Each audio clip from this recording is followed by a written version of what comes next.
മിശിഹായ്ക്ക് സ്തുതിയായിരിക്കട്ടെ. ഞാൻ brother Shaiju Adappally, Ernakulam saint Mary's prayer മിനിസ്ട്രിയിൽ നിന്ന്. യോഹന്നാൻ 8:32 വചനം പഠിപ്പിക്കുന്നു, നിങ്ങൾ സത്യം അറിയുകയും സത്യം നിങ്ങളെ സ്വതന്ത്രരാക്കുകയും ചെയ്യും. എന്താണ് സത്യം? ആദ്യം അത് പറയും. യോഹന്നാൻ 14:6 പറയുന്നുണ്ട്, ഞാൻ വഴിയും സത്യവും ജീവനുമാകുന്നുവെന്ന്. ഈശോ പറയുന്നത് എന്താണ്? ഞാൻ വഴിയും സത്യവും ജീവനുമാകുന്നു. അപ്പോൾ സത്യം എന്താണ്? സത്യം യേശുക്രിസ്തുവാണ്. സത്യം ദൈവമാണ്. റോമാലേഖനം 8:31 മുതൽ 33 വരെയുള്ള വാക്യങ്ങളിൽ പറയുന്നുണ്ട്, ദൈവം നമ്മുടെ പക്ഷത്തെങ്കിൽ ആര് നമുക്കെതിരെ നിൽക്കും? ദൈവം തിരഞ്ഞെടുത്തവരുടെ മേൽ ആര് കുറ്റം ആരോപിക്കും? സ്വപുത്രനെ പോലും ബാക്കി വെക്കാതെ ഇതാ സമസ്തവും നമുക്കവൻ ദാനമായിട്ട് നൽകിയവൻ സമസ്തവും ദാനമായിട്ട് നൽകും. അതെ, ദൈവത്തിൻ്റെ അമ്മയെ തന്നെ എനിക്കും നിങ്ങൾക്കും വേണ്ടി അവിടെ നിന്ന് നൽകിക്കഴിഞ്ഞു. ഇനി ഒന്നും മറച്ചു വെക്കാനില്ല. ഇതൊരു ആത്മീയ ജീവിത രഹസ്യമാണ്. ഒരു ഭൗതിക മനുഷ്യൻ്റെ ജീവിതത്തിൽ ഒരു അമ്മ ആവശ്യമാണ്. അപ്പനും അമ്മയും ഉണ്ട്. അമ്മ എന്നത് സത്യം, അച്ഛൻ എന്നത് വിശ്വാസം. അതുപോലെ തന്നെ ആത്മീയ ജീവിതം ഈ ഭൂമിയിൽ നയിക്കുന്ന എനിക്കും നിങ്ങൾക്കും ഒരമ്മയെ ആവശ്യമാണെന്ന് നമ്മളെ സൃഷ്ടിച്ച ദൈവത്തിന് നന്നായി അറിയാം. ആദിയിൽ ഈ അംബ്രോസിൻ്റെ രചനകളിൽ പറയുന്നുണ്ട്, ആദിയിൽ ദൈവം പിതാവിലൂടെ, ദൈവ പിതാവിനെക്കുറിച്ച് മാത്രമേ ഉള്ളൂ. അവിടെ സൃഷ്ടികർമ്മം നടത്തിയ പൊടിയിൽ നിന്ന് മനുഷ്യനെ മെനഞ്ഞു, അമ്മയില്ല. എന്നാൽ പാപം ചെയ്ത മനുഷ്യനെ വീണ്ടെടുക്കുന്നതിന് വേണ്ടി ഇതാ ദൈവം അമ്മയുടെ ഉദരത്തിൽ ദൈവത്തിന് വേണ്ടി ഒരു അമ്മയെ തിരഞ്ഞെടുത്ത്, പരമപരിശുദ്ധിയോടെ തിരഞ്ഞെടുക്കപ്പെട്ട അമ്മ. എഫെസസ് 1:3-4 വാക്യങ്ങളിൽ പറയുന്നുണ്ട്, തൻ്റെ മുമ്പാകെ സ്നേഹത്തിൽ പരിശുദ്ധരും നിഷ്കളങ്കരുമായിരിക്കാൻ ലോകസ്ഥാപനത്തിന് മുമ്പ് തന്നെ അവിടുന്ന് ക്രിസ്തുവിൽ നിങ്ങളെ തിരഞ്ഞെടുത്തു എന്ന് പറയുന്നതിനേക്കാൾ എത്രയോ നല്ലതായിരിക്കും പരിശുദ്ധ മറിയത്തെ ക്രിസ്തുവിൽ തിരഞ്ഞെടുത്തു. ഇതൊരു പാക്കേജ് പോലെയാണ്. പ്രൈസലോ, ക്രിസ്തുവിൽ തിരഞ്ഞെടുത്തു. ആരെ തിരഞ്ഞെടുത്തു? അപ്പോൾ ദൈവത്തിന് എല്ലാം സാധ്യമാണ്. ഉൽപ്പത്തി 18:14 പറയുന്നുണ്ട്, കർത്താവിന് കഴിയാത്തതായിട്ട് എന്തെങ്കിലും ഉണ്ടോ? അപ്പോൾ കണ്ണടച്ച് പിടിച്ചിട്ട് ഇരുട്ടാണെന്ന് പറഞ്ഞാൽ ഇരുട്ടാവോ? ഒരിക്കലും ആകത്തില്ല. ഇതുപോലെ തന്നെയാണ് പരിശുദ്ധ അമ്മയെ നിഷേധിക്കുന്നത്. ഇന്ന് ബുദ്ധിയിൽ അഹങ്കാരം വ്യാപിച്ച മനുഷ്യർ അമ്മ മുട്ടത്തൊണ്ടാണ്, അമ്മയുടെ ആവശ്യമില്ല, അമ്മയുടെ കാര്യം കഴിഞ്ഞു എന്ന് പറയുന്നവരുണ്ട്. എന്നാൽ ഇതാ നിൻ്റെ മകൻ, ഇതാ നിൻ്റെ അമ്മ. കുരിശിൻ ചുവട്ടിൽ നിന്ന തൻ്റെ യഥാർത്ഥ ശിഷ്യന് യേശു തൻ്റെ അമ്മയെ ഭാരമേൽപ്പിക്കുകയാണ്. ഇന്ന് യേശുവിൻ്റെ യഥാർത്ഥ ശിഷ്യരായിത്തീരുന്ന ഓരോരുത്തർക്കും ഈ അമ്മയെ കൂടിയേ തീരൂ. അതുകൊണ്ടാണ് വിശുദ്ധ ബനവന്തൂരെ പറഞ്ഞത്, അമ്മയോട് പ്രാർത്ഥിക്കാതിരിക്കുന്നത് എത്ര വലിയ പാപമാണ് എന്ന്. അതുകൊണ്ട് നമ്മൾ മറ്റുള്ളവരോടൊക്കെ പറയാറുണ്ട്, പ്രാർത്ഥിക്കണോട്ടാ പ്രാർത്ഥിച്ചതിന് നന്ദി കേട്ടാ എന്ന് പറയും. അതിനേക്കാൾ എത്രയോ വലിയ ക്വാളിഫിക്കേഷൻ, എത്രയോ ക്വാളിഫൈഡ് ആണ് പരിശുദ്ധ അമ്മ. കാരണം അമ്മ എന്തു ചെയ്തു? ഇതിനേക്കാൾ മഹനീയമായ വിശുദ്ധിയും മാതൃകയും ഈ ലോകത്തിൽ വേറെയില്ല. ഇത്രമാത്രം നമുക്ക് വേണ്ടി പ്രാർത്ഥിക്കാൻ പറ്റിയ ഒരാത്മാവ് തന്നെ ഈ ലോകത്ത് വേറെ ആരുമില്ല. പാപിയായ മനുഷ്യനോട് പ്രാർത്ഥിക്ക് അല്ലെങ്കിൽ മധ്യസ്ഥ പ്രാർത്ഥന നടത്തുമെന്ന് പറയുന്നതിനേക്കാൾ എത്രയോ വിശുദ്ധമാണ് ദൈവം തിരഞ്ഞെടുത്ത് തന്ന ഇതെൻ്റെ ശരീരം, ഇതെൻ്റെ രക്തം എന്ന് പറയാൻ അധികാരമുള്ള ഓരോ വൈദികനെ പോലെ, കൂദാശ വചനങ്ങൾ ഉരുവിടുന്ന വൈദികനെ പോലെ യേശുവിൻ്റെ ശരീരം അമ്മയുടെ ശരീരം, യേശുവിൻ്റെ രക്തം അമ്മയുടെ രക്തം. ഇതാ ആ യേശുവിൽ ഒന്നായി തീർന്ന അമ്മ വിശുദ്ധിയുടെ നിറകുടമായിരുന്നു. ഞാൻ വലിച്ചു നീട്ടുന്നില്ല. ഉദരസംബന്ധമായ രോഗങ്ങൾ മൂലം ഒരിക്കൽ വയറിന് ഓപ്പറേഷൻ വേണമെന്ന് ഡോക്ടർ പറഞ്ഞതനുസരിച്ച് ആശുപത്രിയിൽ അഡ്മിറ്റായ ഒരു ചേട്ടന് വേണ്ടി മധ്യസ്ഥ പ്രാർത്ഥന ആവശ്യപ്പെട്ടിരുന്നു. അദ്ദേഹത്തിൻ്റെ ഭാര്യ വന്ന് അന്ന് പ്രാർത്ഥന കൂടുകയും ചെയ്തു. അടുത്ത ദിവസം ഓപ്പറേഷൻ പറഞ്ഞിരിക്കുക. അപ്പോൾ അയാൾ പറഞ്ഞു, നീ പോയി പ്രാർത്ഥിച്ചു. അന്ന് ഞങ്ങൾ ആ കുടുംബത്തിന് വേണ്ടി ഇയാളുടെ പേര് പറഞ്ഞൊക്കെ പ്രാർത്ഥിച്ചു. പരിശുദ്ധമ്മയുടെ മാധ്യസ്ഥത്തിന് വിട്ടുകൊടുത്ത് ജപമാല ചൊല്ലിയൊക്കെ പ്രാർത്ഥിച്ചു. പക്ഷേ അദ്ദേഹത്തിനുണ്ടായ അനുഭവം, അന്ന് രാത്രിയിൽ മാതാവ് ഇദ്ദേഹത്തിൻ്റെ ആശുപത്രി രോഗക്കിടക്കയുടെ ചുറ്റും ഉണ്ണിയേശുവുമായിട്ട് കടന്നു വന്നിട്ട് അമ്മയുടെ കയ്യിലുള്ള ചെങ്കോല് വെച്ച് ഇയാളുടെ വയറ്റിലൊന്ന് മുട്ടിയതായിട്ട് പോയി. ഒന്ന് മുട്ടിയിട്ട് പോകുന്ന പോലത്തെ അനുഭവം. അന്ന് ഓപ്പറേഷൻ പറഞ്ഞിരിക്കണമെന്ന് ഓർക്കണേ. അപ്പോൾ ഈ ഓപ്പറേഷൻ പറഞ്ഞിരുന്ന ഭാഗത്താണ് ഇങ്ങനെ സ്പർശിച്ചത്. പിറ്റേന്ന് ഡോക്ടർ വന്നു. ഓപ്പറേഷന് വേണ്ടി കൊണ്ടുപോകേണ്ട ദിവസമാണ്. പക്ഷെ വന്ന് പരിശോധിച്ചപ്പോൾ വേദന ഒന്നുമില്ല. ഞെക്കി നോക്കി, അമർത്തി നോക്കി, പലതും ചെയ്തു, ഒന്നും കാണുന്നില്ല. എന്നാലും ഓപ്പറേഷൻ തിയേറ്ററിൽ കൊണ്ടുപോയി ഒക്കെ പരിശോധിച്ചു. ഓപ്പറേഷൻ ചെയ്യേണ്ടി വന്നില്ല. ആ ചേട്ടൻ പൂർണ്ണ സൗഖ്യം പ്രാപിച്ചു. എത്ര മഹനീയമാണ് പരിശുദ്ധ അമ്മയുടെ മാധ്യസ്ഥം വഴി. യോഹന്നാൻ 2:5-6 വാക്യങ്ങളിൽ പറയുന്നുണ്ട്, do what ever he tells U. അവൻ പറയുന്നത് പോലെ നിങ്ങൾ ചെയ്യുക എന്ന്. പരിശുദ്ധ അമ്മയുടെ അടുത്ത് വരുന്നവരോട് തന്നെ ആരാധിക്കുക എന്നല്ല പറയുന്നത്, പരിശുദ്ധ അമ്മയെ നമ്മൾ ആദരിക്കണം. യേശുവിനെ നമ്മൾ ആരാധിക്കുന്നു. ഇതാ എൻ്റെ അപ്പച്ചനും അമ്മയും മരിച്ചുപോയി, എൻ്റെ പെങ്ങളും മരിച്ചുപോയി. അപ്പോൾ എൻ്റെ ഭവനത്തിൽ ഇവരുടെയൊക്കെ ഫോട്ടോ വെച്ചിട്ടുണ്ട്. വരുന്നവർ ചോദിക്കും ഇതാരാണ്, അല്ലെങ്കിൽ ഇത് അപ്പനും അമ്മയാണെന്ന്. കാണുമ്പോൾ തന്നെ അവർക്ക് മനസ്സിലാവും ഒരു ചായ ഉണ്ട്, ഒരു മുഖച്ചായ ഉണ്ട് എന്ന് പറയും. അപ്പോൾ അതപ്പനാണ് അമ്മയാണ് എന്ന് പറയുമ്പോൾ വേറെ ചിലർ പറയും, ഓ ബ്രദറെ വർഷങ്ങൾക്ക് മുമ്പ് അവിടെ മെഡിക്കൽ സെൻറ്ററിൻ്റെ അവിടെ ബ്രദറിൻ്റെ അപ്പച്ചൻ്റെ അടുത്ത് ഞങ്ങൾക്ക് പ്രാർത്ഥിക്കാൻ വന്നിട്ടുണ്ട്. വലിയ കഥകൾ അത്ഭുതങ്ങൾ പറഞ്ഞ പലരും ഉണ്ട്. അന്ന് ജോയ് ബ്രദർ പറഞ്ഞതനുസരിച്ച് ചെയ്തത് കൊണ്ടാണ് അദ്ദേഹം മെസ്സേജ് തന്നു, അതുപോലെ ചെയ്തത് കൊണ്ടാണ് ഞങ്ങളുടെ കച്ചവടം നടന്നത്. അല്ലെങ്കിൽ കൊച്ചിൻ്റെ അത് അപ്പനും മരിച്ചു അമ്മയും മരിച്ചു, അങ്ങനെ നിന്ന് പോയേനെ വിവാഹം നടന്നത് എന്നൊക്കെ.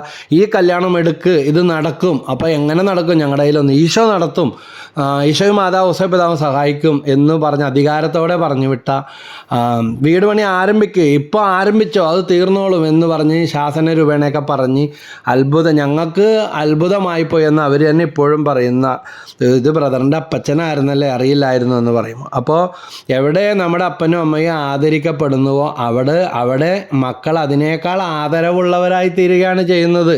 അല്ലാതെ യേശുവിൻ്റെ അമ്മയെ അപ്പനെ ആദരിച്ചെന്നും പറഞ്ഞ് ഒരിക്കലും യേശുവിൻ്റെ മഹത്വം കുറഞ്ഞു പോകുന്നില്ല. പരിശുദ്ധ അമ്മയെ നമ്മൾ ആദരിക്കുന്നു, ദൈവത്തെ യേശുവിനെ നമ്മൾ ആരാധിക്കുന്നു, ദൈവത്തെ മാത്രമേ ആരാധിക്കാവൂ. പരിശുദ്ധ അമ്മയിൽ നിറഞ്ഞ ലൂക്കാ 2:19 മറിയമാകട്ടെ കേട്ടതെല്ലാം ഹൃദയത്തിൽ സംഗ്രഹിച്ച് ധ്യാനിച്ചു കൊണ്ടിരുന്നു. അപ്പോൾ അങ്ങനെ അത്ഭുതകരമായിട്ട് ഈ കേസിൽ വയറിൻ്റെ അസുഖം മാറി, ഓപ്പറേഷൻ ഒഴിവായി, രോഗശാന്തി കിട്ടി. അതുപോലെ ഇവിടെ പ്രാർത്ഥിക്കാനായിട്ട് വന്ന 33 വയസ്സുള്ള ചേർത്തലയിൽ നിന്ന് വന്ന ഒരു പള്ളിയിലെ കപ്പ്യാരുടെ മകളാണ്. എടുത്തു പറയേണ്ടിയിരിക്കുന്ന അവസ്ഥ. കല്യാണം പോലും വേണ്ടെന്ന് വെച്ചിരുന്നതാണ്. അപസ്മാരം വന്ന് മറിഞ്ഞു വീഴുന്ന അവസ്ഥ. വല്ല കാലത്തൊക്കെ ഉണ്ടായിരുന്നുള്ളൂ. പിന്നെ പ്രായം കൂടി വരുമ്പോൾ മാസത്തിലൊരിക്കലായി. പക്ഷെ അതറിഞ്ഞുകൊണ്ട് ഒരു കല്യാണം വന്നു. കല്യാണം ഉറപ്പിച്ചതോടുകൂടി ആഴ്ചയിൽ ഒരു ദിവസവും ആഴ്ചയിൽ 2 പ്രാവശ്യമൊക്കെ ആയി. അങ്ങനെ കല്യാണം മുടങ്ങിപ്പോയി. ഇനി 30 വയസ്സിലാണ് ഇത് സംഭവിച്ചത്. 33 വയസ്സായി. അങ്ങനെ ഇരിക്കുമ്പോൾ ആ നാട്ടിലുള്ള ഇവിടെ പ്രാർത്ഥിക്കാൻ വന്നൊരു ചെറുപ്പക്കാരനാണ് കൂട്ടി. ഞാനൊരു സ്ഥലത്ത് പ്രാർത്ഥിക്കാൻ പോയി, അവിടെ വന്ന് പ്രാർത്ഥിക്കത് മാറും. അങ്ങനെ ഈ സഹോദരിയും അപ്പനും അമ്മയൊക്കെ ആയിട്ട് വന്നു, പ്രാർത്ഥിച്ചു.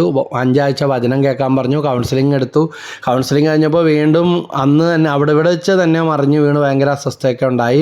പക്ഷേ അത് പിന്നീട് ഒരിക്കലും വന്നിട്ടില്ല. അത് ഉണ്ടായാലും കുഴപ്പമില്ലെന്നും പറഞ്ഞൊരു കല്യാണാലോചന വന്നു. ആ ചെറുക്കൻ വീട്ടുകാരൊക്കെ എതിരായിരുന്നു. ചെറുക്കൻ പറഞ്ഞ ഇതാണ്, എന്തെങ്കിലും ഒരു കുറവുള്ള മനുഷ്യന് ഇല്ലാത്ത മനുഷ്യരാരും ഈ ലോകത്തില്ല. ഇനി എനിക്കൊരു കൊച്ചുണ്ടായാൽ അത് ഈ കുഴപ്പമൊന്നും ഇല്ലാത്തൊരു പെണ്ണിനെ കെട്ടിയാലും ദൈവം ഒരു കുറവ് തന്നാൽ ഞാനത് നോക്കണ്ടേ. അപ്പോൾ ഇത് എനിക്കിഷ്ടപ്പെട്ട പെണ്ണാണ്, ഇതിന് ഞാനൊരു ജീവിതം കൊടുക്കും. അങ്ങനെ കല്യാണവും നടന്നു. ഒരു കുട്ടിയുമായി പരിശുദ്ധമ്മയുടെ സന്നിധിയിൽ ഇവിടെ പ്രാർത്ഥിക്കാനായിട്ട് വന്ന് ജപമാലയിലൊക്കെ കൂടി കൗൺസിലിംഗ് എടുത്ത് NLP ഇട്ട് പ്രാർത്ഥിച്ച് സൗഖ്യം കിട്ടിയ ആ മകൾ ഇന്ന് സന്തോഷത്തോടെ ജീവിക്കുന്നതായിട്ടാണ് അറിവ്. ഇതാ പരിശുദ്ധ അമ്മയുടെ മാധ്യസ്ഥത്തിലാണ് നമ്മൾ പ്രാർത്ഥിക്കുന്നത്. ഇവിടെ ധാരാളം പേര് പ്രാർത്ഥിക്കാനായിട്ട് വിളിച്ചു പറയാറുണ്ട്. കഴിഞ്ഞ ദിവസം പറഞ്ഞു MBBS ഫസ്റ്റ് ക്ലാസ്സോടെ പാസ്സായി. ഇത് പ്രാർത്ഥനയുടെ ശക്തിയാണ്, ഇത് ദൈവവചനത്തിൻ്റെ ശക്തിയാണ്. പ്രാർത്ഥിക്കണേ എന്ന് കൂടെ വിളിച്ചു പറഞ്ഞിരുന്ന, പ്രാർത്ഥിക്കാനായിട്ട് പറഞ്ഞു കൊടുത്ത വചനങ്ങളും അടക്കം യൂട്യൂബിൽ ആ കുടുംബം പോസ്റ്റ് ചെയ്തിട്ടുണ്ട് സാക്ഷ്യമായിട്ട്. അപ്പോൾ ഇവിടെ പ്രാർത്ഥിക്കാൻ വിളിച്ചു പറഞ്ഞ് അല്ലെങ്കിൽ ഇവിടെ പ്രാർത്ഥിക്കാൻ വന്നെന്നും പറഞ്ഞ് ഞങ്ങളൊരിക്കലും ദൈവമല്ല, ആൾ ദൈവമല്ല. ഞങ്ങളൊരു ഉപകരണങ്ങൾ മാത്രം. ദൈവമേ അവരോട് കരുണ കാണിക്കണേ, ആ കുഞ്ഞിൻ്റെ ബുദ്ധിയെ പ്രകാശിപ്പിക്കണേ, ആ കുടുംബത്തെ അനുഗ്രഹിക്കണമേ, അങ്ങയുടെ വചനമനുസരിച്ച് അവരെ വിട്ടയക്കണമേ, വിജയം നൽകണമേ, സാക്ഷ്യപ്പെടുത്താൻ ഇടയാക്കണേ. ഇത് തന്നെയാണ് പരിശുദ്ധ അമ്മയുടെ അടുത്ത് വരുന്ന. പരിശുദ്ധ അമ്മ പറഞ്ഞാൽ കേൾക്കാതിരിക്കോ? കേൾക്കും. പരിശുദ്ധ അമ്മ കേൾക്കുന്നത് പോലെ മറ്റാര് പറഞ്ഞാലും ആകത്തില്ല. ദൈവത്തിൻ്റെ സ്വന്തം അമ്മ, ദൈവത്തിൻ്റെ സ്വന്തം സ്വരം, നമുക്ക് വേണ്ടി സംസാരിക്കുന്ന ജീവനുള്ള സ്വരം. വിശുദ്ധ ക്ലെമൻ്റ് ഹോഫ് ബോവർ പറയുന്ന വാക്കുകൾ, ഒരു പാപിയെ അഭിമുഖീകരിക്കുന്നതിന് ജപമാല ചൊല്ലാൻ എനിക്ക് സമയം ലഭിക്കുകയാണെങ്കിൽ ആ പാപി മാനസാന്തരപ്പെടാതിരുന്നതായി ഞാൻ കണ്ടിട്ടില്ല എന്ന്. ആർക്കും എവിടെയും എപ്പോഴും ചൊല്ലാവുന്ന ഒരു സുവിശേഷ സംഗ്രഹ പ്രാർത്ഥനയാണ് ജപമാല. ജപമാലയിലുടനീളം എന്തുകൊണ്ടാണ് വിശുദ്ധ ഗ്രന്ഥത്തിലെ വചനങ്ങളാണ് മഹിമയുടെ രഹസ്യം, ദുഃഖത്തിൻ്റെ രഹസ്യം, സന്തോഷത്തിൻ്റെ രഹസ്യം, ഇങ്ങനെ ഓരോ രഹസ്യം എടുക്കുമ്പോഴും അതിലെല്ലാം യേശുവിൻ്റെ ജനന മരണ പീഡാനുഭവ ഉദ്ധാന രഹസ്യങ്ങളാണ് അവിടെ പറഞ്ഞിട്ടാണ് നമ്മൾ സ്വർഗസ്വനായ 10 നന്മറിഞ്ഞോർമ്മയും ചൊല്ലുന്നത്. ഒരാൾ ചോദിച്ചു 10 സ്വർഗസ്വനായ ചൊല്ലിയാൽ പോരെ, നന്മറിഞ്ഞോർമ്മ വേണമെങ്കിൽ ഒരെണ്ണം ചൊല്ലിയാൽ പോരെ എന്ന്. ഇതാ സ്വർഗസ്വനായ പിതാവേ ദൈവം പഠിപ്പിച്ച പ്രാർത്ഥന, അതൊരു അടിസ്ഥാന പ്രാർത്ഥന. നമ്മുടെ വീടിന് അടിസ്ഥാനം ഇടുമ്പോൾ അടിത്തറ ബലമുള്ളതായിട്ട് പണിയും, അതിന്മേൽ എത്ര നില വേണമെങ്കിലും കെട്ടാൻ പറ്റും. അപ്പോൾ സ്വർഗസ്വനായ പിതാവേ ഒരു അടിസ്ഥാന പ്രാർത്ഥനയാണ്. നന്മ നിറഞ്ഞ മറിയമേ, വിശുദ്ധ ജെർത്രൂദിനോട് പരിശുദ്ധ അമ്മ വെളിപ്പെടുത്തിയ ഇതാണ്. അമ്മയ്ക്ക് ഏറ്റവും ഇഷ്ടപ്പെട്ട വാക്കുകൾ, വചനങ്ങൾ ഏതാണെന്ന് ചോദിച്ചാൽ ഇതാണ്. സ്വർഗം വെളിപ്പെടുത്തിയ നന്മ നിറഞ്ഞ മറിയമേ സ്വസ്തി. നമ്മൾ ഈ വചനം ഉരുവിടുമ്പോൾ ചന്ദനം ചാരിയാൽ ചന്ദനം മണക്കും എന്ന് പറഞ്ഞതുപോലെ, ചേര് ചാരിയാൽ ചൊറിയുമെന്ന് പറഞ്ഞപോലെ, ചേരിൻ്റെ അടുത്തൂടെ പോയാൽ മതി, കാറ്റേറ്റ ചൊറിയും. ഇതുപോലെ നമ്മൾ നന്മ നിറഞ്ഞ മറിയമേ എന്ന് ആ വചനം ഉരുവിടുമ്പോൾ യോഹന്നാൻ 10:35 പറയുന്നു, ദൈവവചനം ആരുടെ അടുക്കലേക്ക് വന്നുവോ അവരെ അവിടുന്ന് ദൈവങ്ങൾ എന്ന് വിളിച്ചുവെന്ന്. ഇനി ദൈവമായില്ലെങ്കിലും ഒരു വിശുദ്ധനെങ്കിലും ആകാനായിട്ട് പറ്റുമോ? പറ്റും. ദൈവവചനത്തെ ഒരിക്കലും നുണ പറയത്തില്ല, അത് പരമസത്യമാണ്. അപ്പോൾ പരമപരിശുദ്ധമായ ഈ വചനം പറയുന്ന നന്മ നിറഞ്ഞ മറിയമേ എന്ന് പരിശുദ്ധ അമ്മയോട് പറഞ്ഞ അതേ വചനം ഇന്ന് ഞാനും നിങ്ങളും സ്വീകരിക്കുമ്പോൾ അമ്മയിൽ നിറഞ്ഞ, പരിശുദ്ധ മറിയത്തിൽ നിറഞ്ഞ അതേ നന്മ എന്നിലും നിങ്ങളിലും നിറയുന്നു. ഏത് വചനം? അമേരിക്കൻ തത്വചിന്തകൻ റാൽഫ് വാൾഡോ എമേഴ്സൺ പറയുകയാണ്, ഒരാൾ ദിനം പ്രതി പറയുന്നത് എന്താണോ, കൂടെ പറയുന്നത് എന്താണോ അത് തന്നെ അവരുടെ ജീവിതത്തിൽ സംഭവിക്കുമെന്ന്. ഉദാഹരണമുണ്ടോ? ബൈബിളിൽ തന്നെ നിരവധി ഉദാഹരണങ്ങൾ. അതിലൊന്നാണ് ജോബ് 3:25. ഞാൻ ഭയപ്പെട്ടിരുന്നത് എനിക്ക് തിന്മയായിട്ട് ഭവിച്ചു. എല്ലാ അനുഗ്രഹങ്ങളും നന്മകളും ദൈവം കൊടുത്തിരുന്ന നീതിമാനായിരുന്നു ജോബ്. പക്ഷേ ജോബിൻ്റെ ജീവിതത്തിൽ അകാരണമായ അല്ലെങ്കിൽ അടിസ്ഥാനമില്ലാത്ത ഭയം ഉണ്ടായിരുന്നു. ശൈത്താൻ അതിൽ കൂടെ കയറി എല്ലാം തകർക്കുകയാണ്. അപ്പോൾ പരിശുദ്ധ മറിയം, നന്മ നിറഞ്ഞ മറിയം എന്ന ആ മാലാഖയുടെ, ഗബ്രിയേൽ മാലാഖയുടെ അഭിവാദന സ്വരം ദൈവവചനമായിട്ട്, ദൈവത്തിൻ്റെ വചനം അമ്മയുടെ മുമ്പിൽ മുട്ടുവണങ്ങി മടക്കി താണ് വണങ്ങിക്കൊണ്ട് സ്വർഗം കടന്നു വരുന്നതിന് തുല്യമാണ്. ഇതേ പ്രവചനം തന്നെ സഖറിയ, അതായത് എലിസബത്തും സഖറിയായും വാർദ്ധക്യത്തിൽ ലൂക്ക 1:25 പറയുന്നുണ്ട്, മനുഷ്യരുടെ ഇടയിൽ എനിക്കുണ്ടായിരുന്ന അപമാനം നീക്കിക്കളയാൻ അവിടുന്ന് എന്നെ കടാക്ഷിച്ചത് ചെയ്തു തന്നിരിക്കുന്നു. എലിസബത്തിൻ്റെ പ്രാർത്ഥനയാണ്. അതാ വാർദ്ധക്യത്തിൽ എലിസബത്ത് ഗർഭിണിയാവുകയാണ്. പക്ഷേ ദേവാലയത്തിൽ ധൂപ പ്രാർത്ഥന നടത്തിക്കൊണ്ടിരുന്ന സഖറിയ കുഞ്ഞുങ്ങളെ ലഭിക്കുമെന്നുള്ള അരുളപ്പാട് ലഭിച്ചപ്പോൾ അവിശ്വസിച്ചു, അസ്വസ്ഥമായി. അദ്ദേഹത്തിൻ്റെ സംസാരശക്തി നഷ്ടപ്പെടുക, കുഞ്ഞിന് പേരിടുമ്പോഴാണ് നാവിൻ്റെ കെട്ടഴിയുന്നത്. എന്നാൽ പരിശുദ്ധ മറിയം ചോദിക്കുന്നുണ്ട്, ഇതെങ്ങനെ സംഭവിക്കും? ഞാൻ പുരുഷനെ അറിയുന്നില്ലല്ലോ എന്ന്. പക്ഷേ ഇതാ സഖറിയായ്ക്ക് സംസാരശക്തി നഷ്ടപ്പെട്ടു അവിശ്വസിച്ചപ്പോൾ. എന്നാൽ പരിശുദ്ധ മറിയം ചോദിക്കുകയാണ്, ഇതെങ്ങനെ സംഭവിക്കും? ദൈവത്തോട് പോലും ചോദിക്കാനും സംസാരിക്കാനും കൃപ നിറഞ്ഞ മറിയത്തിന് അധികാരമുണ്ട്. അമ്മയുടെ സംസാരശക്തി നഷ്ടപ്പെട്ടില്ല, പുറന്തള്ളപ്പെട്ടുമില്ല. മാലാഖ കൊടുക്കുന്ന മറുപടി ഇതാണ്, ലൂക്ക 1:35, പരിശുദ്ധാത്മാവ് നിൻ്റെ മേൽ വരും, അത്യുന്നതൻ്റെ ശക്തി നിൻ്റെ മേൽ ആവസിക്കും. ദൈവത്തോടും സ്വർഗത്തോടും മാലാഖമാരോടും അധികാരത്തോടെ ചോദിക്കാനും സംസാരിക്കാനും കൃപ ലഭിച്ച എളിമയുടെ പ്രതീകമാണ് പരിശുദ്ധ മറിയം, കൃപ നിറഞ്ഞ മറിയം. അതുകൊണ്ട് നാം പരിശുദ്ധ മറിയത്തിൻ്റെ അടുത്ത് വരുമ്പോൾ നമ്മുടെ സംശയങ്ങളെല്ലാം ദൂരീകരിച്ചു തരും. അതുപോലെ സ്വർഗത്തിൽ നിന്ന് കൃപ ഒഴുകുന്നതിന് തടസ്സമായി നിൽക്കുന്ന, ആ പ്രവാഹത്തിന് തടസ്സമായി നിൽക്കുന്ന എല്ലാ മാനുഷികവും ഭൗതികവും ലോകപ്രകാരമുള്ള എല്ലാ പ്രയാസങ്ങളെയും നീക്കിക്കളയും എന്നുള്ളത്. ലൂക്ക 1:28 കാണുന്നു, ദൈവകൃപ നിറഞ്ഞവളെ സ്വസ്തി, കർത്താവ് നിന്നോടുകൂടെ. ഈ വചനം ദൈവദൂതൻ മൊഴിഞ്ഞതാണ്, മനുഷ്യരാരും പറഞ്ഞതല്ല. അപ്പോൾ ലൂക്ക 1:28 മറന്നു പോരുതേ. ദൈവകൃപ നിറഞ്ഞവളെ സ്വസ്തി, കർത്താവ് നിന്നോടുകൂടെ. എന്താണ് കൃപ എന്ന് പറയുന്നത്? Grace. It's a divine creation coming in to human life. നമുക്കതിന് അനിർവചനീയമാണ്, വാക്കുകളില്ല. അപ്പോൾ ദൈവത്തിൻ്റെ കൃപ ഓരോ ദിവസവും നമ്മുടെ ജീവിതത്തിൽ നിറയാൻ, ഉത്തമമായ കുടുംബജീവിതം നയിക്കാൻ, നല്ലൊരു അമ്മയാകാൻ, നല്ലൊരു ഭാര്യയാകാൻ, നല്ലൊരു മകളാകാൻ, നല്ലൊരു ഭർത്താവാകാൻ, നല്ലൊരു വികാരിയാകാൻ, നല്ലൊരു പ്രേ ഗ്രൂപ്പ് ലീഡറാകാൻ, നല്ലൊരു തൊഴിലാളിയായിട്ട് ജീവിക്കാൻ പരിശുദ്ധ അമ്മയുടെ മാധ്യസ്ഥത്തിൽ പ്രാർത്ഥിച്ചോ, ഈ അഭിഷേകം എനിക്ക് നിങ്ങൾക്ക് കിട്ടും. അപ്പോൾ അമ്മ കേട്ടത് വചനമാണ്. അതുകൊണ്ടാണ് ഈ വചനം ശുദ്ധീകരിക്കുന്നത്. യോഹന്നാൻ 15:3 ഞാൻ നിങ്ങളോട് പറഞ്ഞ വചനം നിമിത്തം നിങ്ങൾ ശുദ്ധിയുള്ളവരാകുന്നു. ഇതാ പരിശുദ്ധ അമ്മ പരമപരിശുദ്ധയായിട്ട് ഉത്ഭവം കൂടാതെ വിശുദ്ധരായ അന്ന യോവാക്കിൻ ദമ്പതികൾക്ക് വാർദ്ധക്യത്തിൽ അവരുടെ പ്രാർത്ഥനകൾക്ക് ദൈവം കൊടുത്ത മറുപടിയാണ് ഉത്ഭവമില്ലാതെ ജനിച്ച പരിശുദ്ധ മറിയം. അതെങ്ങനെ ഉത്ഭവം ഇല്ലാതെ ജനിക്കുമെന്ന് പറയും? ദൈവത്തിന് അസാധ്യമായിട്ടൊന്നുമില്ല എന്ന് യെരമ്യാ 32:27 വചനം പറയുന്നുണ്ടല്ലോ. ദൈവത്തിന് ഒരു കാര്യം എങ്ങനെ വേണമെങ്കിലും ചെയ്യാനായിട്ട് സാധിക്കും. യോഹന്നാൻ 6:63 പറയുന്നുണ്ട്, ഞാൻ നിങ്ങളോട് പറഞ്ഞ വാക്കുകൾ ആത്മാവും ജീവനുമാണ്. സ്വർഗസ്വനായ പിതാവേ എന്നുള്ള പ്രാർത്ഥന യേശു പഠിപ്പിച്ച പ്രാർത്ഥനയാണ്. ജപമാലയിലെ രഹസ്യങ്ങളെല്ലാം സുവിശേഷ ഭാഗങ്ങളാണ്. ഞാൻ നേരത്തെ അതിനെക്കുറിച്ച് സൂചിപ്പിച്ചു കഴിഞ്ഞു. അപ്പോൾ യഥാർത്ഥത്തിൽ ജപമാല എന്താണ്? കഴുത്തിൽ അണിയുന്ന ബൈബിളാണ്. അതുകൊണ്ടാണ് ഇന്ന് പിശാചിനും അവൻ്റെ വശം ചേരുന്നവർക്കും അല്ലെങ്കിൽ അറിവില്ലായ്മ മൂലവും ജപമാല കണ്ടാൽ അലർജിയാണ്, ജപമാല ധരിക്കാൻ അലർജിയാണ്. പക്ഷേ എൻ്റെ ശുശ്രൂഷാ ജീവിതത്തിൽ ജപമാല കൊടുത്ത ഒരു വിജാതിയായ ഒരു സഹോദരി പ്രാർത്ഥിക്കാനായിട്ട് വന്നു. അവരുടെ ഭർത്താവ് അംഗവൈകല്യമുള്ള ഒരാളാണ്. വീട്ടിലെ നിർധന അവസ്ഥ നിമിത്തമാണ് പോളിയോ ബാധിതനായ ഒരു മനുഷ്യനെ നല്ല സുന്ദരിയും സുശീലയുമായ ടീച്ചറിനൊക്കെ പഠിച്ച ഈ സഹോദരി ആ വിവാഹത്തിന് തയ്യാറ്. വീട്ടിലെ ദാരിദ്ര്യാവസ്ഥ.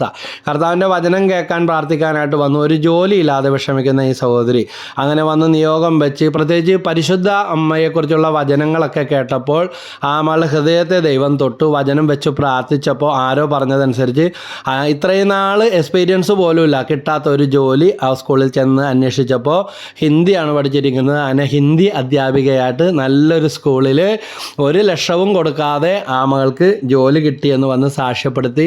എന്ന് മാത്രമല്ല, ഇവിടെ നിന്ന് അന്ന് ഈ മകൾക്കൊരു ജപമാല വേണമെന്ന് പറഞ്ഞിട്ട് അന്ന് ജപമാലയൊക്കെ ഇങ്ങനെ ആരോ മേടിച്ച് തന്നിട്ട് ഒരു സാക്ഷ്യമായിട്ട് കുറച്ച് ആളുകൾക്ക് കൊടുക്കാൻ പറഞ്ഞിട്ട് ആ ജപമാല കൊടുത്തു. അപ്പോൾ ഈ ബസ്സിലിരിക്കുമ്പോൾ ഇങ്ങനെ ജപമാലയിൽ ബാഗിൽ നിന്ന് സുഗന്ധം വരുന്ന അവസ്ഥ തുറന്ന് എടുത്ത് നോക്കിയപ്പോഴാണ്, കിട്ടിയപ്പോഴൊന്നും ഇല്ലായിരുന്നു, പക്ഷേ ഈ ജപമാല ആമയുടെ വിശ്വാസം വർദ്ധിച്ച അവസ്ഥ, ഈ ജപമാലയിൽ നിന്നാണ് ഗന്ധം വരുന്നത്. പിന്നീട് പല അവസരങ്ങളിൽ ഇതുപോലെ ഉണ്ടായിട്ടുണ്ട്. സ്കൂളിലെ ടീച്ചർമാരൊക്കെ പറഞ്ഞു, എവിടെ നിന്നാണ് ഈ മണം വരുന്നത്, എന്ത് നല്ല മണമാണ്, അങ്ങനെയുള്ള ജപമാലയിൽ നിന്നാണെന്ന് മറ്റുള്ളവർക്ക് പോലും വിശ്വാസം. അതായത് പരിശുദ്ധ വഴിയുള്ള ആ വിശ്വാസം സ്ഥിരീകരിക്കുന്നതിന് ദൈവം കൊടുത്ത ഒരു സാക്ഷ്യം തന്നെയാകാം. എന്തായാലും വിജാതിയായ ഒരു നിഷ്കളങ്കമായിട്ട് വിശ്വസിക്കുന്ന പരിശുദ്ധമ്മയെക്കുറിച്ച് പറയുമ്പോൾ തന്നെ കണ്ണീന്ന് കണ്ണീര് വരുമായിരുന്നു. അത്ര ഒരു നിഷ്കളങ്കമായ ഒരു വിശ്വാസം ദൈവം അവർക്ക് കൊടുത്തിരുന്നു. അപ്പോൾ ഇത് ചൊല്ലുമ്പോഴും ധരിക്കുമ്പോഴും പിശാചിന് ഭയങ്കര അലർജിയാണ്. വിശുദ്ധ ഡൊമിനിക്കിനാണ് ജപമാല കൊടുത്തുകൊണ്ട് ജപമാല ഭക്തി പ്രചരിപ്പിക്കാൻ പാഷണ്ഡതകൾ നിറഞ്ഞു നിന്നിരുന്ന കാലത്ത് ദൈവമാതാവിൻ്റെ മധ്യസ്ഥം വഴി ദൈവം ഈ സന്ദേശം പരിശുദ്ധ അമ്മയിലൂടെ വെളിപ്പെടുത്തി കൊടുത്തത്. അദ്ദേഹത്തിൻ്റെ ചരിത്രത്തിൽ പറയുന്നൊരു കാര്യം ഇതാണ്. ജീൻ എന്ന് പറഞ്ഞ ഒരു വൈദികൻ പൈശാചിക ബന്ധനമുള്ള ഒരു വ്യക്തിയെ, ഒരു സ്ത്രീയെ പ്രാർത്ഥിക്കാൻ കൊണ്ടുവന്നപ്പോൾ അവരുടെ കഴുത്തിലേക്ക് ജപമാല ബലമായിട്ട് ഇട്ടുകൊടുപ്പിച്ചു. അപ്പോൾ അന്ന് രാത്രിയിൽ പിശാച് ഈ വൈദികന് പ്രത്യക്ഷപ്പെട്ട് പറയുകയാണ്, നിന്നെ ഞാൻ തകർത്ത് കളഞ്ഞേനെ, ഈ ജപമാല നിൻ്റെ കയ്യിലില്ലായിരുന്നെങ്കിൽ എന്ന്. അപ്പോൾ ജപമാല ഭക്തി എത്ര വലുതാണെന്ന് ഓർക്കുക. ഒരു വെഞ്ചരിച്ച ജപമാലയെങ്കിലും കഴുത്തിൽ അണിയുക. അതുപോലെ ജപമാലയുടെ അറ്റത്ത് ക്രൂശിത രൂപമാണുള്ളത്. ഇത് തന്നെ പിശാചിന് ഏറ്റവും അലർജിയുള്ള കാര്യമാണ്. അപ്പോൾ നമ്മൾ ജപമണി മുത്തുകൾ ചൊല്ലി പ്രാർത്ഥിക്കുന്ന, പണ്ട് ജപമാലയൊക്കെ ചൊല്ലി പ്രാർത്ഥിച്ചിരുന്ന പലർക്കും ഇന്ന് ആ തീക്ഷ്ണതയും മാധുര്യവും ഒന്നുമില്ല. നമ്മുടെ കോവിഡും പ്രളയവും മാന്യവും എല്ലാം വന്നു കഴിഞ്ഞപ്പോഴേക്കും സ്റ്റൈലൊക്കെ മാറി. സീരിയൽ, സിനിമ, കണ്ട സിനിമ തന്നെ 100 പ്രാവശ്യം കാണുന്നു. ഇതിൻ്റെ എല്ലാം അഡിക്ഷനിലേക്ക് പോയി പോകുന്നെന്ന് പലരും വരുമ്പോൾ വിളിക്കുമ്പോഴും പറയാറുള്ളത് ഓർക്കുകയാണ്. അതുകൊണ്ട് കുമ്പസാരിച്ച് ഒരുങ്ങി ആ പഴയ പുത്തൻ സ്നേഹത്തിലേക്ക്, ആ പഴയ ചൈതന്യത്തിലേക്ക് മടങ്ങി വരാൻ നമുക്ക് സാധിച്ചില്ല എങ്കിൽ പിശാച് നമ്മളെ തകർത്ത് കളയും. ജപമാല മുടങ്ങാതെ ചൊല്ലുമെന്നൊക്കെ പ്രതിജ്ഞയൊക്കെ എടുത്ത പലർക്കും ഇന്ന് മനഃപൂർവ്വമോ അല്ലാതെയോ ഇത് സാധിക്കുന്നില്ല. കഴുത്തേന്ന് ജപമാലയൊക്കെ പോയി. മറ്റേതൊരു ചരട് കൊന്തെങ്കിലും ഇടാതെ നടക്കാനായിട്ട് സാധിക്കത്തില്ല. ജപമാല എന്ന് പറഞ്ഞാൽ മരിക്കും. അപ്പോൾ പിശാച് ആദ്യം തട്ടി തകർത്ത് കളയുന്നത്, നമുക്കറിയാം, ഒരു കള്ളം വരുന്നത് സ്വർണം തട്ടിയെടുക്കാനാണ്, അല്ലാതെ അലുമിനിയത്തിൻ്റെയോ സ്റ്റീലിൻ്റെയോ ആഭരണം തട്ടിയെടുക്കാനല്ല. ഇതുപോലെ തന്നെ പിശാച് സൂത്രത്തിൽ നമ്മളിൽ നിന്ന് തട്ടിത്തെറിപ്പിച്ച് കളയും. പിന്നെ അവന് നമ്മളെ തകർക്കാൻ ഒരു പാടുമില്ല. വിശുദ്ധ ലൂയി ഡി മോണ്ട്ഫോർട്ട് പ്രസ്താവിക്കുന്നത്, ദിനംപ്രതി ജപമാല ചൊല്ലുന്നവർ ഒരിക്കലും വഴിതെറ്റി പോവുകയില്ല എന്ന പ്രസ്താവനയാണ്. ഈ പ്രസ്താവന എൻ്റെ രക്തം കൊണ്ട് തന്നെ എഴുതി ഒപ്പിടാൻ എനിക്ക് സന്തോഷമേ ഉള്ളൂ. എൻ്റെ അപ്പനൊരു വാഹനാപകടത്തിലാണ് മരിച്ചത്. പക്ഷേ അദ്ദേഹം മരിക്കുന്നതിന് ഏതാനും ദിവസങ്ങളും മാസങ്ങളും മുമ്പ് തന്നെ വേണ്ട ഒരുക്കവും വിൽപ്പത്രം എഴുതി വെക്കുക, പെസഹ അപ്പം ഉണ്ടാക്കുക. അപ്പം അമ്മ പറഞ്ഞു, ഇതെന്താണ് ഇപ്പോഴാണ്, അതിൻ്റെ സമയമല്ലല്ലോ. അങ്ങനെയുള്ള പല കാര്യങ്ങളും, വേണ്ട ക്രമങ്ങളും ചിട്ടകളും മരണസമയമായെന്നുള്ള മുന്നറിയിപ്പും എല്ലാം ഉണ്ടായിരുന്നു. ആ അപകടം ഉണ്ടായിരുന്ന സമയത്ത് സ്വർഗസ്വനായ പിതാവേ എന്ന് പറഞ്ഞാൽ അപ്പൻ്റെ നിത്യഭോജ്യമായിരുന്നു ജപമാല. എപ്പോഴും ജപമാല ഉണ്ടാകും. പണ്ട് ചൊല്ലും 53 മണി എന്തിനാണ് ചൊല്ലുന്നത്, 1 മണി ചൊല്ലിയാൽ പോരെ, മാതാവിന് ചെവിയേക്കാമെന്ന് പറയുന്ന ആൾ ഒരു ദിവസം വിശുദ്ധ കുർബാന കഴിഞ്ഞാൽ ജപമാല ചൊല്ലിക്കൂട്ടുന്നതിന് കയ്യും കണക്കുമില്ല. മാതാവിനോട് എന്തോരോ അടുത്തോ. ഇന്ന് ചില മുറിവൈദ്യന്മാരെ പോലെ കരിസ്മാറ്റിക്കാരുടെ ഇടയിൽ പോലും മാതാവിനെ വേണ്ട, അല്ലെങ്കിൽ മാതാവിനോട് കൂടുതൽ അടുത്താൽ ഒരു വിഗ്രഹാരാധനയാണെന്ന് പറയുന്നവരുണ്ട്. ബോഷത്തരം എന്ന് ഞാൻ പറയും. അങ്ങനെ പറയാൻ പാടില്ലെങ്കിലും പറഞ്ഞു പോകും. കാരണം മാതാവിനോട് കൂടുതൽ അടുക്കും തോറും നിങ്ങൾ കൂടുതൽ ദൈവത്തോട് അടുക്കുകയാണ് ചെയ്യുന്നത്. കാരണം നേരത്തെ പറഞ്ഞ കാര്യം തന്നെ, യേശുവിൻ്റെ അപ്പനെയും അമ്മയും ബഹുമാനിക്കുമ്പോൾ സ്വർഗത്തെ അതിനേക്കാൾ ബഹുമാനിക്കുന്നവർ ആർക്കാണ്? നമ്മുടെ അപ്പനെയും അമ്മയെയും ആരെങ്കിലും കൂടുതൽ ബഹുമാനിക്കുകയോ ആദരിക്കുകയോ ചെയ്യുമ്പോൾ അവരെ നരകത്തിലോട്ട് വിടുക, അവരെ വെറുക്കുക. അത് അഹന്തയുടെ ലക്ഷണമാണ്. അപ്പോൾ സ്വർഗത്തിൻ്റെ കാര്യത്തിൽ അവർ കൂടുതൽ അനുഗ്രഹിക്കപ്പെടുകയാണ് ചെയ്യുന്നത് എന്ന് ഓർക്കുക. അപ്പൻ സ്വർഗസ്വനായ പിതാവേ എന്നാണ് അവസാനമായിട്ട് വിളിച്ചതെന്ന് ദൃക്സാക്ഷികൾ പറഞ്ഞത് ഓർക്കുകയാണ്. അവസാനമായിട്ട് വിളിച്ച ഒറ്റ വാക്കേ ഉള്ളൂ. പരിശുദ്ധ അമ്മയുടെ മാധ്യസ്ഥമുള്ളത് കൊണ്ടാകാം ആ ജീവിതയാത്രയിൽ, അവസാന യാത്രയിൽ പോലും അങ്ങനെ വിളിക്കപ്പെട്ടത് എന്ന് ഞാൻ ഓർക്കുകയാണ്. ഓടിക്കൂടിയ ആളുകളുടെ ഇടയിലുള്ള ഞങ്ങൾക്ക് പരിചയമുണ്ടായിരുന്ന വ്യക്തികൾ പറഞ്ഞിട്ടുള്ള കാര്യമാണിതെല്ലാം. അപ്പോൾ അപ്പൻ ജപമാല ചൊല്ലിക്കൊണ്ട് തൻ്റെ ഈ ലോക ജീവിതത്തിലുള്ള യാത്ര മടങ്ങിപ്പോയി എന്ന് തന്നെ ഞങ്ങൾ വിശ്വസിക്കുകയാണ്. അങ്ങനെ തന്നെ ഞങ്ങൾ വിശ്വസിക്കുകയാണ്. അതുകൊണ്ടാണ് ഇന്നും ഞങ്ങളുടെയൊക്കെ നിലനിൽപ്പും അനുഗ്രഹവും. മരണത്തെ ഒരു നാശമായിട്ട് ഞങ്ങൾ കണക്കാക്കുന്നില്ല. ദൈവത്തെ അറിയാതിരുന്ന വ്യക്തിയായിരുന്നെങ്കിൽ അങ്ങനെ ചിന്തിക്കാമായിരുന്നു. അപ്പൻ മരിക്കുന്നതിൻ്റെ തലേദിവസം പ്രസംഗിച്ച അപകടത്തിലൂടെ മരിച്ചാലും, വെള്ളത്തിൽ വീണ് മരിച്ചാലും, ആരെങ്കിലും തല്ലിക്കൊന്നാലും, രക്തസാക്ഷിയായി മരിച്ചാലും, വെറുപ്പ് വെച്ചുകൊണ്ട് ഒരുക്കമില്ലാതെ മരിച്ചാൽ അത് നിത്യനാശമാണ്. അല്ലാതെ ഏത് രീതിയിൽ മരിച്ചാലും, യേശുവിൻ്റെ ശിഷ്യന്മാരെല്ലാം രക്തസാക്ഷികളായിട്ട്, യോഹന്നാൻ ഒഴികെ എല്ലാ അപ്പോസ്തലന്മാർ, യൂദാസ് കെട്ടി തൊങ്ങിച്ചത്തു, എല്ലാവരും പല വിധത്തിൽ പീഡാസഹനങ്ങളിലൂടെയാണ് മരിച്ചത്. അപ്പോൾ യേശുവിൽ വിശ്വസിക്കുന്നവർക്ക് സഹനങ്ങളുണ്ടാകും. അത് നമ്മുടെ ഈ ജീവിതത്തിലെ സഹനങ്ങളുടെ പോരായ്മകളോ കുടുംബത്തിൻ്റെയോ തലമുറകളുടെയോ വിശദീകരണത്തിനായിട്ടൊക്കെ കണ്ടും കാഴ്ചവെച്ചും പ്രാർത്ഥിക്കാൻ നമുക്ക് സാധിക്കണം. അപ്പോൾ എല്ലാ വിശുദ്ധരും ദൈവഭക്തരായിരുന്നു. ലൂയി മോണ്ട്ഫോർട്ട് പറഞ്ഞത് മറന്നു പോകരുത്, ദിനംപ്രതി ജപമാല ചൊല്ലുന്നവർ ഒരിക്കലും വഴിതെറ്റി പോവുകയില്ല. ഈ പ്രസ്താവന എൻ്റെ രക്തം കൊണ്ട് തന്നെ എഴുതി ഒപ്പിടാൻ എനിക്ക് സന്തോഷമേ ഉള്ളൂ. ഇന്ന് ഞാൻ നിങ്ങളോട് എൻ്റെ ജീവിതത്തിൽ, ഞാൻ ഈ 34 വർഷമായിട്ട് എൻ്റെ ശുശ്രൂഷ ജീവിതത്തിൽ അനുഭവിക്കുന്ന ഈ ജപമാല രഹസ്യം, ഈ ജപമാല അനുഭവം പങ്കുവെക്കുമ്പോൾ തന്നെ ഇത് സ്വർഗത്തിൻ്റെ ഒരു ഏറ്റുപറച്ചിലും ഒരു സാക്ഷ്യവുമാണ്. ഇപ്പോൾ എല്ലാ വിശുദ്ധരും മാതൃഭക്തരായിരുന്നു. വിശുദ്ധ ഡോൺ ബോസ്കോ, വിശുദ്ധ ഫ്രാൻസിസ് അസീസി, വിശുദ്ധ മാർ തെരേസ, വിശുദ്ധ അൽഫോൺസാമ്മ, ദൈവദാസൻ തിയോഫിനച്ചൻ, അങ്ങനെ ഏത് വിശുദ്ധരും ഏത് മധ്യസ്ഥന്മാരെ എടുത്താലും അവരെല്ലാം ജപമാല അരപ്പട്ടയിൽ ധരിക്കുന്നവരും ജപമാല രോഗക്കിടക്കയിൽ പോലും മരണം വരെ ചൊല്ലുന്നവരും ദൈവമാതൃ ഭക്തരൊക്കെ ആയിരുന്നു. അവരിൽ നിന്ന് തന്നെ നമുക്കൊരു നല്ല മാതൃകയുണ്ട്. കേരളത്തിൻ്റെ യശസ് സ്പോർട്സിലൂടെ ഉയർത്തിയ നിരവധി മെഡലുകൾ, ലോകത്തിൻ്റെ നെറുകയിൽ ഇന്ത്യയുടെ യശസ് ഉയർത്തിയ സ്പ്രിൻ്റ് റാണി PT ഉഷ ഇന്ന് മാഡത്തിൻ്റെ പേരിൽ കായിക മേഖലയിലുള്ള പുരസ്കാരങ്ങളും ഇൻസ്റ്റിറ്റ്യൂഷനുകളും എല്ലാം നിരവധിയാണ്. അപ്പോൾ ഇന്നും അനേകർ കേരളത്തിന് വേണ്ടി, ഇന്ത്യക്ക് വേണ്ടി വാർത്തെടുക്കുന്നതിൽ ബദ്ധശ്രദ്ധയാണ് മഹതി.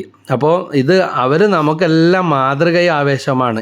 ഇതുപോലെ പരിശുദ്ധാത്മാവിൻ്റെ പ്രിയഭാജനമായ പരിശുദ്ധ മറിയത്തെ കൂടാതെ നമ്മുടെ സ്വർഗീയ യാത്ര ഒരിക്കലും സഫലമാവുകയില്ല. എന്തുകൊണ്ടാണ് PT ഉഷ സ്കൂളിൽ അഡ്മിഷൻ കിട്ടാൻ നല്ല തിരക്കും ഇടിയും നല്ല റെക്കമെൻഡേഷനും? കാരണം ആ വിജയത്തിൻ്റെ വഴി കണ്ടെത്തിയവരാണ്. ഇതുപോലെ പരിശുദ്ധ അമ്മയുടെ ജോൺ പോൾ രണ്ടാമൻ മാർപ്പാപ്പ പറഞ്ഞ ക്രിസ്ത്യാനികൾ പരിശുദ്ധ മറിയത്തിൻ്റെ മുഖത്ത് നോക്കി, പരിശുദ്ധ അമ്മയുടെ കരങ്ങൾ പിടിച്ച് യേശുവിൻ്റെ മുഖത്ത് നോക്കി തീർത്ഥയാത്രകൾ ചെയ്യുന്നവരാണ് എന്ന് മനസ്സിലാക്കണം.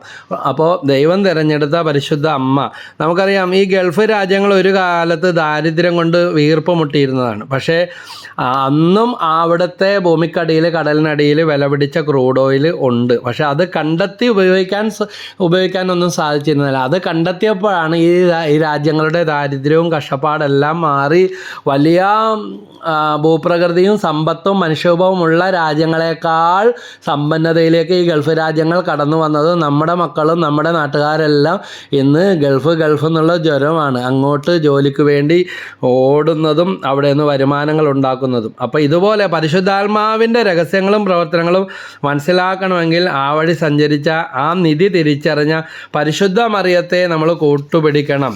അമ്മയോടൊപ്പം ധ്യാനിക്കാൻ, അമ്മയോടൊപ്പം ജീവിക്കാൻ നമുക്ക് സാധിക്കണം. മത്തായി 7:6 പറയുന്നുണ്ട്, നിങ്ങളുടെ മുത്തുകൾ പന്നികൾക്ക് ഇട്ട് കൊടുക്കരുത്, അവ ചവിട്ടി മെതിക്കുകയും അവ തിരഞ്ഞ് നിങ്ങളെ ആക്രമിക്കുകയും തിരിഞ്ഞ് നമ്മളെ ആക്രമിക്കുകയും ചെയ്തേക്കാമെന്ന്.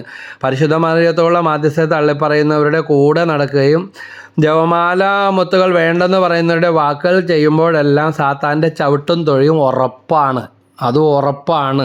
അതുകൊണ്ട് അത് കേൾക്കാൻ പോലും പോകണ്ട. പിശാച് പല കള്ളനാണയങ്ങളും പലരിലൂടെയും നമ്മളിലേക്ക് കൊണ്ടുവരും. അത് തിരിച്ചറിയണം.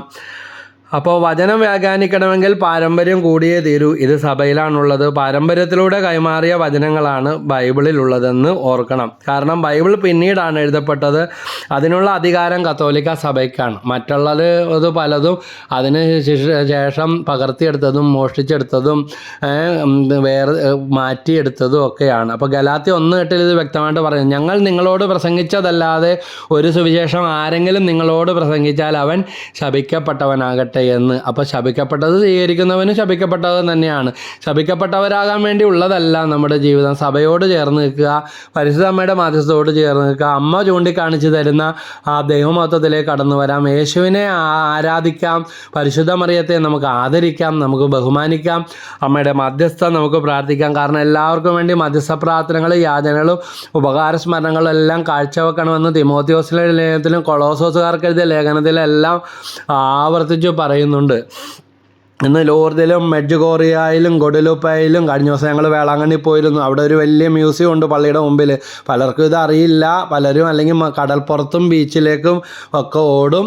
പക്ഷേ ആ പള്ളിയുടെ മുമ്പിൽ തന്നെ ഓപ്പോസിറ്റ് സൈഡിൽ ആ ചെറിയ പള്ളിയുടെ അരികിൽ മുകളിൽ വലിയൊരു മ്യൂസിയം ഉണ്ട്. അന്ധൻ കണ്ടതിൻ്റെ, ചെകിടൻ കേട്ടതിൻ്റെ, തളവാതിലോകി സുഖപ്പെടുകയില്ല എന്ന് വൈദ്യശാസ്ത്രം കൈയൊഴിഞ്ഞവരൊക്കെ അത്ഭുതകരമായി വിടുതൽ പ്രാപിച്ചതിൻ്റെ സ്വർണം കൊണ്ടും വെള്ളി കൊണ്ടും ഒക്കെയുള്ള അവർ തീർത്തു കൊടുത്ത ഫലകങ്ങളും സാക്ഷ്യങ്ങളും മണിക്കൂറുകൾ നടന്ന് കണ്ടു തീരാൻ മാത്രമുണ്ട്.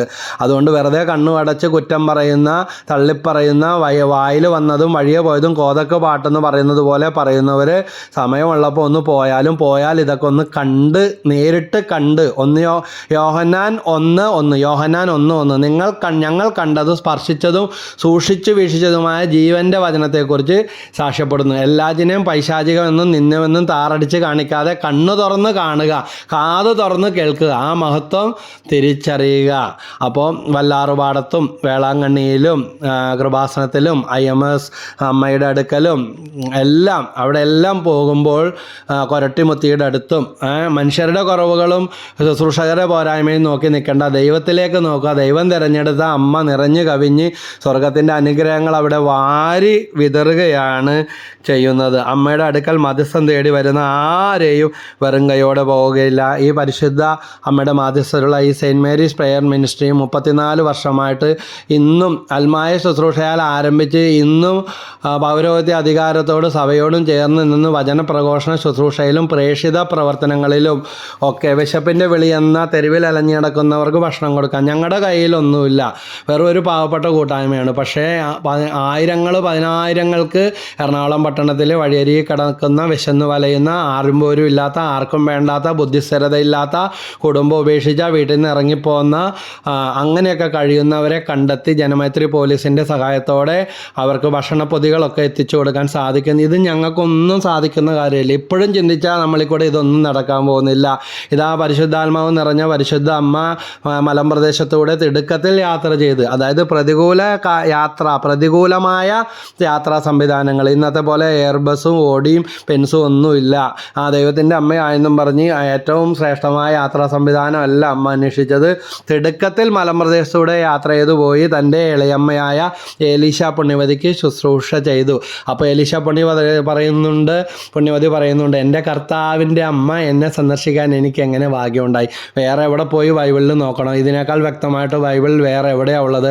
മറിയം കർത്താവിൻ്റെ അമ്മയാണെന്ന് എവിടെയാണ് പറയുന്നത് ചോദിക്കുന്നവരോട് ഇവിടെ പറയുന്നു, ദൈവവചനത്തിൽ പറയുന്നു എൻ്റെ കർത്താവിൻ്റെ അമ്മ എന്ന്. അതുകൊണ്ട് പരിശുദ്ധ അമ്മയോടൊപ്പം ഈശോയെ ആരാധിക്കാം. ഇത് പറഞ്ഞുകൊണ്ടിരിക്കുമ്പോൾ ഈ സെൻറ്റ് മേരീസ് പേരൻസിലേക്ക് പ്രാർത്ഥനാ നിയമങ്ങൾ ആവശ്യപ്പെട്ടിരിക്കുന്നവരും നമ്മുടെ ശുശ്രൂഷയ്ക്ക് വേണ്ടി പ്രാർത്ഥിക്കുന്ന പരിശുദ്ധ അമ്മയുടെ മാധ്യസ്ഥത്തിലേക്ക് എല്ലാ നിയോഗങ്ങളും പ്രാർത്ഥനകളും സമർപ്പിച്ച് ഇവിടുത്തെ എളിയ ശുശ്രൂഷയിൽ സഹായിക്കുന്നവരെയും പ്രവർത്തിക്കുന്നവരെയും പ്രാർത്ഥിക്കുന്നവരെയും ടീമംഗങ്ങളെയും എല്ലാം സമർപ്പിച്ചുകൊണ്ട് പ്രാർത്ഥിക്കുന്നു. ഇവിടെ സംസാരിക്കാതെ കൊണ്ടുവന്ന 5 വയസ്സ് കഴിഞ്ഞ 5-6 വയസ്സോളമായി സംസാരിക്കാത്ത കുട്ടികൾ സംസാരിച്ചിട്ടുണ്ട്. ഇത് അത്ഭുതം കണ്ട് ഓടി നടക്കാൻ വേണ്ടിയല്ല. 2 കുട്ടികളുടെ കാര്യം ഞാൻ ഓർക്കുകയാണ്. ഒരെണ്ണം പൊട്ടനാന്നും പറഞ്ഞ് ഒരു അക്രൈസ്തവരാണ്, പല്ലും ഇളിച്ചു പിടിച്ച് നിൽക്കുക പേര് ചോദിച്ചിട്ട്. കൊച്ച് ആദ്യമായിട്ട് പറഞ്ഞത് ഹല്ലേലൂയ എന്ന വാക്കാണ്. ആ കുടുംബം വന്ന് വചനം കേട്ടപ്പോൾ ഇപ്പോൾ നല്ല മിടുമിടുക്കനായി, നന്നായിട്ട് സംസാരിക്കാൻ തുടങ്ങി, നാവിൻ്റെ കെട്ടഴിഞ്ഞു. അതുപോലെ മറ്റൊരു കുട്ടി വീട്ടിൽ വന്നപ്പോൾ ഞാനിപ്പോൾ ഞങ്ങളുടെ അത്ഭുതങ്ങളും താക്കോലും എന്ന് പറഞ്ഞ പരിശുദ്ധാത്മാവെ നയിച്ചാൽ 2 ഗ്രന്ഥങ്ങൾ പ്രസിദ്ധീകരിക്കാൻ, ഇതെല്ലാം പരിശുദ്ധാമ്മയുടെ മാധ്യസ്ഥം വഴി ലഭിച്ച അനുഗ്രഹങ്ങളാണ്. ഞാനും എൻ്റെ ജീവിത പങ്കാളിയും ചേർന്നെഴുതിയ ലേഖനങ്ങളൊക്കെ പുസ്തകങ്ങളാക്കാൻ സാധിച്ചു. ഇത് പരിശുദ്ധാമ്മയുടെ മാധ്യസ്ഥത്തിൽ വെച്ച് നാളുകളോളം പ്രാർത്ഥിച്ചപ്പോൾ സാധിച്ച ഒരു അഭിഷേകമാണ്. അതുകൊണ്ട് തന്നെ ഇത് കൈപ്പറ്റിയവരും ഇത് വായിച്ചവരൊക്കെ സാക്ഷ്യങ്ങളാണ് പറഞ്ഞിട്ടുണ്ട്. സംസാരിക്കാത്ത കൊച്ച് ഇതിലുള്ള പടം തൊട്ടിട്ട് കഴുത്തിലണിയുന്ന ബൈബിൾ എന്ന് പറയുന്നത്, നമ്മുടെ ഇപ്പോഴത്തെ ഈ ടോക്കിൻ്റെ പേരും അത് തന്നെയാണ്. കഴുത്തിലണിയുന്ന ബൈബിൾ എന്ന് പറഞ്ഞാൽ ആ ജപമാലയെക്കുറിച്ച് പരിശുദ്ധമ്മയെക്കുറിച്ചുള്ള എഴുതിയിരിക്കുന്ന ലേഖനത്തിൽ തൊട്ടിട്ട് വീട്ടിൽ ചെന്നിട്ട് കൊന്ത എന്നും പറഞ്ഞിട്ട് ആദ്യമായിട്ട് വർത്താനം പറഞ്ഞ് അമ്മയെന്ന് പോലും വിളിക്കാത്ത, ഇങ്ങനെ ഒട്ടനവധി ഉണ്ട് കേട്ടോ, ഒട്ടനവധി ക്യാൻസർ രോഗികൾ സുഖപ്പെട്ടതുണ്ട്. ഇവിടെ മാതാവിൻ്റെ ഭയങ്കര ശക്തി ഉണ്ടെന്ന്, മേല് മുഴുവൻ പൂത്ത് കയറിയിരിക്കുന്നു വന്നിട്ട് കോമ്പൗണ്ടിൽ ആദ്യമായിട്ടൊക്കെ വന്നിട്ട് മാതാവിൻ്റെ നല്ല സഹായം നിങ്ങൾക്കുണ്ട്. അതാണ് ഇങ്ങനെ ഇവിടെ അത്ഭുതങ്ങൾ നടക്കുന്നത്. അതേ മാതാവ് ഉള്ളിടത്ത് യേശുവുണ്ട്, യേശു ഉള്ളിടത്ത് അമ്മയുണ്ട്, മാതാവ് ഈശോയും ഉള്ളിടത്ത് സ്വർഗം മുഴുവനും ഉണ്ട്. അപ്പോൾ എല്ലാ വിശുദ്ധരുടെയും മധ്യസ്ഥമുണ്ട്. നമുക്ക് നിരന്തരം പ്രാർത്ഥിക്കാം. നമ്മൾ പാപികളും ബലഹീനരുമാണ്, പക്ഷേ സ്വർഗം നമ്മളെ സഹായിക്കും. വിശുദ്ധ ഡോൺ ബോസ്കോ പറഞ്ഞ വാക്കുകൾ ഇതാ, നിങ്ങൾ ചെയ്യാനുള്ളത് മുഴുവൻ ചെയ്യുക, ബാക്കിയുള്ളത് ഈശോയും മാതാവും ഔസേപ്പിതാവും കൂടെ നിങ്ങൾക്ക് ചെയ്തു തരും. അതായത് സ്വർഗം മുഴുവൻ നിങ്ങളുടെ കൂട്ടിന് വരുമെന്ന്. പരിശുദ്ധ അമ്മയെ കൂടെ നിർത്താം. അമ്മയുടെ കരങ്ങൾ പിടിക്കാൻ ജപമാല ചൊല്ലുമ്പോൾ അമ്മയുടെ കരങ്ങളാണ് പിടിക്കുന്നത്, അമ്മ നമ്മുടെ കരങ്ങളാണ് പിടിക്കുന്നതെന്ന് നമുക്ക് ഓർക്കാം. അങ്ങനെ എല്ലാ നാരീയ ശക്തികളെയും അതിജീവിച്ച് നിരന്തരം ചൊല്ലി, അനുദിനം ചൊല്ലി, എൻ്റെ അപ്പൻ്റെ 35 വർഷമായ മദ്യം, ലഹരി ഉപയോഗം, പുകവലി, തഴക്കദോഷങ്ങൾ, നിക്കോട്ടിൻ, ആൽക്കഹോളിസം എല്ലാം മാറി കടബാധയിൽ മുങ്ങിത്തകർന്ന കപ്പലാണ് ഞങ്ങളുടെ. ദൈവം അത് പൊക്കിയെടുത്ത് ഞങ്ങളെ രക്ഷപ്പെടുത്തിയത് ഈ പരിശുദ്ധമ്മയുടെ മാധ്യസ്ഥം വഴി. കരുണക്കൊന്തയും ജപമാലയും, ഈശോയുടെ അതിദാരുണമായ പീഡാനുഭവം. ചൊല്ലി ചോദിക്കുക ഏതാ കരുണക്കൊന്ത? ശാലോൺ ടി വിയിൽ എല്ലാ ദിവസവും 3 മണിയാകുമ്പോൾ കരുണക്കൊന്തയുണ്ട്. കരുണക്കൊന്തയും ജപമാലയും ചൊല്ലിയാണ് പ്രാർത്ഥിച്ച് ഇതാ അത്ഭുതകരമായ വിടുതൽ ദൈവം കുടുംബത്തിൽ തന്നു. അത് ഇന്നും അനുഭവിച്ചുകൊണ്ടിരിക്കും. ഇവിടെ വരുന്നവരും അത് ഏറ്റെടുക്കുന്നു. അതുമാത്രമേ എനിക്ക് പറയാനുള്ളൂ. ദൈവം എല്ലാവരെയും സമൃദ്ധമായിട്ട് അനുഗ്രഹിക്കട്ടെ. ഈശോ മിശിഹായ്ക്ക് സ്തുതിയായിരിക്കട്ടെ.